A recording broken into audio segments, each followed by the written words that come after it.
Desserts are usually reserved for the weekend because weeknights are so filled with chores and other things that have to get done. But wouldn't you be a hero if you made dessert on a Wednesday night or something? I'm going to make the upside down caramelized banana skillet cake. It can be done in less than 30 minutes and your family will rise up and call you blessed. I'm preheating the oven to 350 and I'm going to start with 3 tablespoons of butter and 2/3 of a cup of brown sugar. The thing I love about this measuring cup set is that it has a 2/3 of a cup measure. I like that a lot. This is going to go into the microwave 30 to 60 seconds just until it's completely melted. 1/4 cup of rum with my easy read measuring cup, and I'm just going to whisk that until it's smooth. It calls for dark rum. I have gold, so that's what we're using. I'm going to prep 4 bananas, but I just wanted to show you, I don't know if you all have seen that. Have you ever struggled to open a banana at this end and end up bruising in the top of it here? If you go to the blossom end and take the blossom end off, you can open it up to hand to a kid. It gives them a handle to hold on to. I don't know if you already heard that or not. To prep the banana, you cut it in half, and then you cut the half in half lengthwise.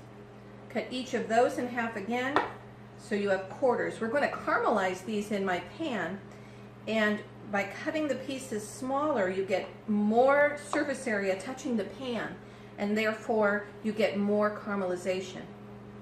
Caramelizing doesn't necessarily make something sweeter. It makes it, in fact, a little less sweet, but it adds a depth of flavor, almost a nuttiness to it. So the more surface area, the more caramelization that we're going to have with the fruit.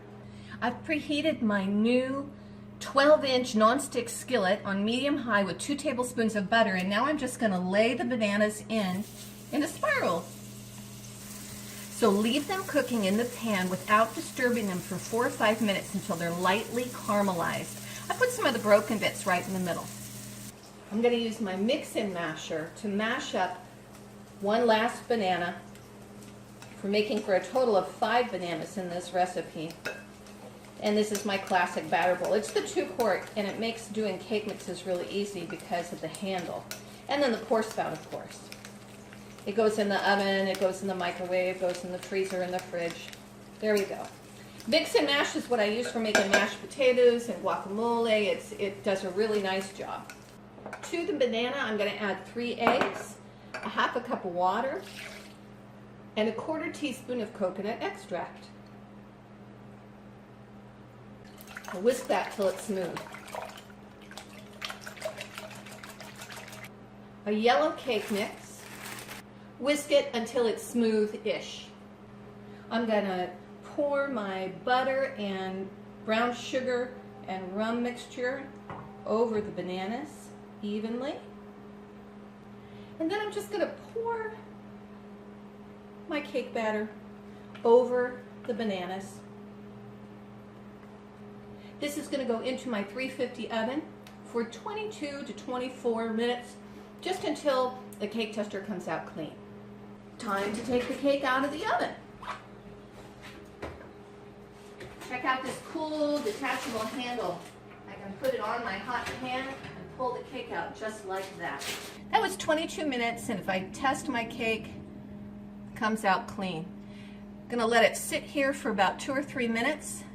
Just loosen the edge with the releasing tool, although I'm doubting whether I need to do that. And then we'll invert it onto a platter. I am going to put a platter over my pan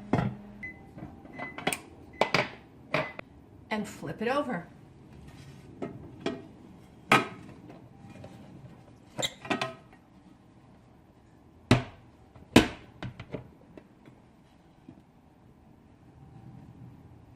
Ta-da! That's the upside down caramelized banana cake.